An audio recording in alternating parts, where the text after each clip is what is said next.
ఏపీలో కాంగ్రెస్ పార్టీ ఎన్నికల శంఖారావాన్ని అనంతపురం జిల్లా కేంద్రంగా పూరిస్తామని సిడబ్ల్యూసీ సభ్యుడు పిసిసి మాజీ అధ్యక్షుడు గిడుగు రుద్రరాజు ప్రకటించారు. అదే రోజు కాంగ్రెస్ పార్టీ ఎన్నికల మేనిఫెస్టోను కూడా విడుదల చేస్తామని తెలిపారు. ఈ కార్యక్రమం జిల్లా కేంద్రంలోని ప్రభుత్వ జూనియర్ కళాశాల మైదానంలో ఏర్పాటు చేసినట్లు వివరించారు.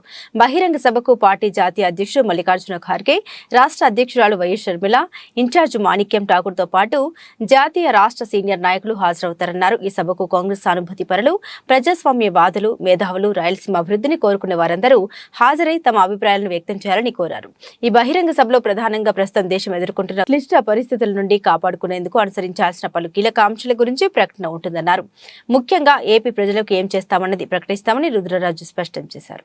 ప్రప్రథమంగా అఖిల భారత కాంగ్రెస్ కమిటీ అధ్యక్షులు, రాజ్యసభలో ప్రతిపక్ష నాయకులుగా ఉన్నటువంటి పెద్దలు మల్లికార్జున ఖార్గే గారు ఈ నెల 26వ తేదీన సాయంత్రం 3 గంటలకి అనంతపురం జిల్లాలో జరిగేటువంటి అనంతపురం హెడ్ క్వార్టర్స్లో జరిగేటువంటి బ్రహ్మాండమైనటువంటి బహిరంగ సభలో పాల్గొంటారు.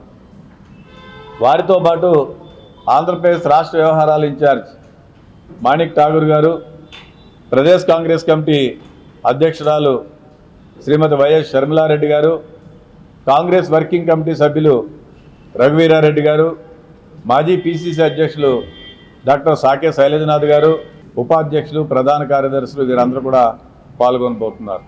కాంగ్రెస్ పార్టీ యొక్క ఎన్నికల శంఖారావాన్ని ఇదే అనంతపురంలో పూరించడం జరిగింది. అదే సెంటిమెంట్ తోటి తిరిగి ఈనాడు ఇదే అనంతపురంలో ఈ యొక్క ఎన్నికల శంఖారావాన్ని కాంగ్రెస్ పార్టీ పూరించాలని భావించినటువంటి విషయం. కాంగ్రెస్ అధ్యక్షులుగా ఉన్నటువంటి మల్లికార్జున ఖార్గే గారు ఒక బ్రహ్మాండమైనటువంటి ఒక పెద్ద అనౌన్స్మెంట్ చేయబోతున్నారు.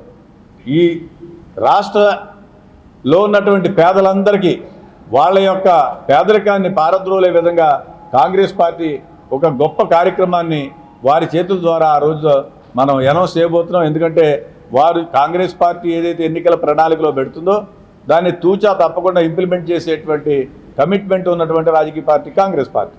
ఏదైతే సెంటిమెంట్ తోటి మేము 2008లో ఇక్కడ సోనియా గాంధీ గారి నేతృత్వంలో ఒక పెద్ద సమావేశాన్ని ఏర్పాటు చేశామో అదే సెంటిమెంట్ తోటి ఖార్గే గారు కాంగ్రెస్ అధ్యక్షులు ఇక్కడ మేము ఈ సమావేశాన్ని ఏర్పాటు చేస్తున్నాం.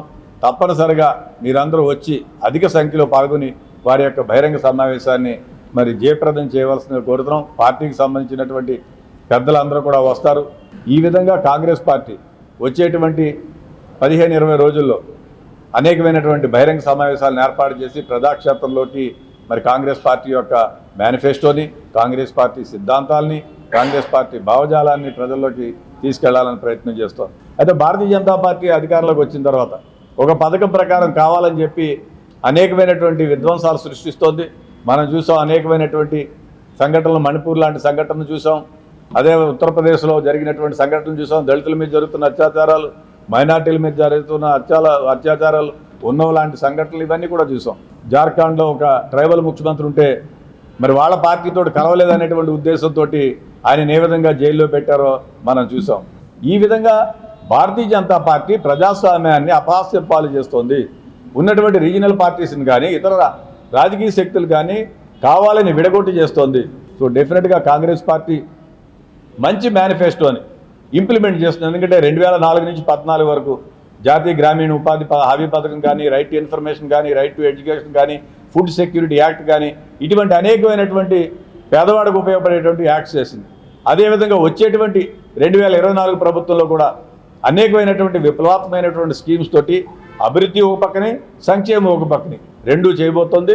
సో సంక్షేమానికి సంబంధించి మేము కార్యక్రమాలని ఖార్గే గారు రేపు ఇక్కడ పెద్ద అనౌన్స్మెంట్ చేయబోతున్నారు. మీరందరూ కూడా సహకరించవలసిందిగా కోరి ప్రార్థన.